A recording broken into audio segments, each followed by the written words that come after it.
चंद्रपुरात ठाकरेंच्या शिवसेनेला धक्का। जिल्हाध्यक्ष रवींद्र शिंदेंचा भाजपात पक्षप्रवेश। आमदार कीर्तिकुमार भांगडिया यांच्या उपस्थितीमध्ये पक्षप्रवेश।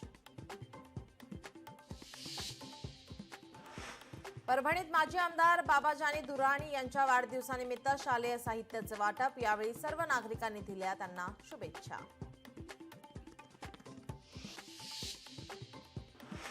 सोलापुरात मराठा समाजाच्या बैठकीमध्ये गोंधळ। प्रवीण गायकवाडांवरील हल्ल्याच्या निषेधार्थ बैठक। अमोल राजे भोसलेंबद्दल वक्तव्य केल्यानं हाणामारी। कोकण आणि पश्चिम महाराष्ट्राला जोडणारा मार्ग बंद। अणुस्कुरा मार्ग वाहतुकीसाठी बंद। करंजफेड मार्गावर पुराचं पाणी साचल्याने मार्ग बंद।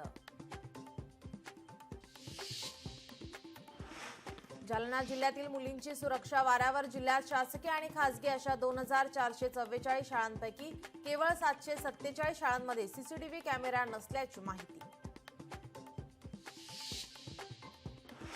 महाज्योती संस्थेला भरीव निधीची तरतूद करावी। आमदार डॉक्टर परिणय फुकेंची विधान परिषदेत मागणी। अवैध गुटखा वाहतूक करणाऱ्यांवर संभाजीनगरच्या फरदापूर पोलिसांची कारवाई। एका कारसह 17 लाखांचा मुद्देमाल केला जप्त। रायगडच्या पोलादपूरमध्ये पावसाचा कहर। मुसळधार पावसामुळे सावित्री नदीला पूर। पोलादपूरमधील जुना महाबळेश्वर रस्त्यावर साचलं पाणी। पुणे जिल्ह्यातील घोडेगाव शहराजवळील खासगी बस आणि दुचाकीचा भीषण अपघात। अपघातात दुचाकीवरील 3 युवकांचा जागीच मृत्यू।